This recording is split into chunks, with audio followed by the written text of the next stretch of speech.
listrik ini sesuatu yang tidak wajar. Artinya tendernya sendiri itu sesuatu yang tidak wajar karena apa? Kita belum bicara nilai. Karena sebenarnya pembangkit yang ada sekarang yang dimiliki oleh MCTN itu 300 megawatt ya, cogen itu kan sebenarnya ada di tanah milik negara sebenarnya ya, karena itu ada di wilayah Rokan ya, yang pada dasarnya itu milik negara.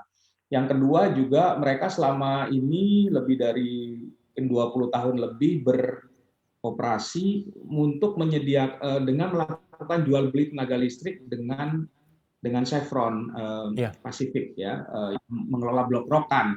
Nah, lalu kalau kita lihat tadi dalam konteks yang kalau kita lihat pada tahun 98 di mana penyediaan listrik itu dialihkan dari Chevron ke MCTN yang 95% sahamnya dimiliki oleh CSL yang merupakan adalah anak perusahaan Chevron. Jadi ini sebenarnya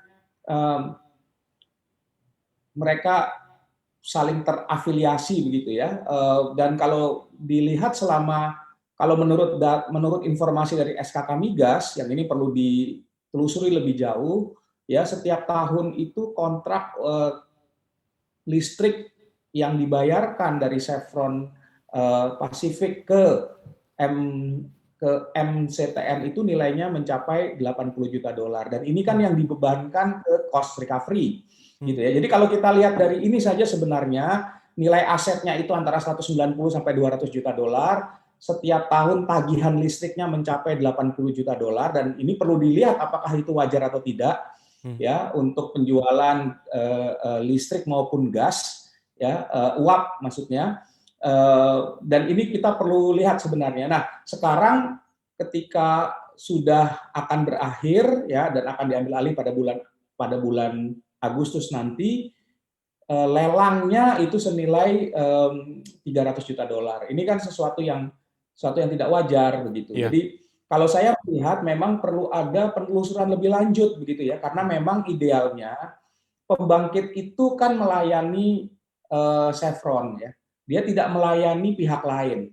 Jadi dengan berakhirnya kontrak Chevron sebenarnya pembangkit itu juga kontraknya selesai.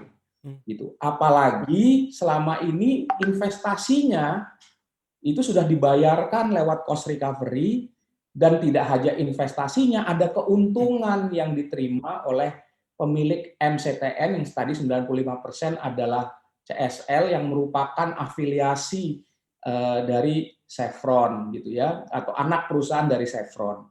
Jadi ini sebenarnya kalau dilihat ya dalam konteks apa? Kalau kita lihat dalam konteks ini sebenarnya pembangkit itu ya tinggal diserah terimakan, karena setelah Agustus nanti sebenarnya nilai pasar dari pembangkit itu sudah tidak ada gitu.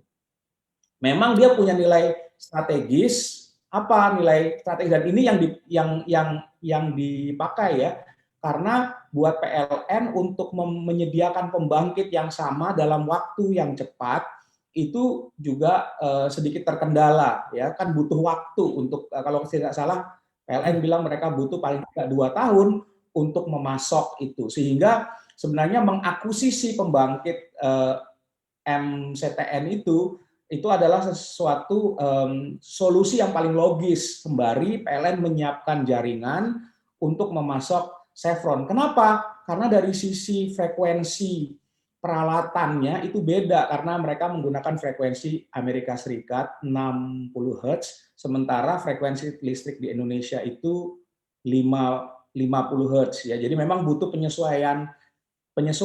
Itulah kenapa diperlukan waktu ya untuk menyiapkan infrastruktur yang diperlukan, terutama pembangkit listrik, sehingga ketika nanti Pertamina mulai mengelola blok Rokan pada bulan Agustus, listriknya itu tersedia dan Pertamina bisa langsung ngebut begitu ya, tidak perlu ada jeda begitu.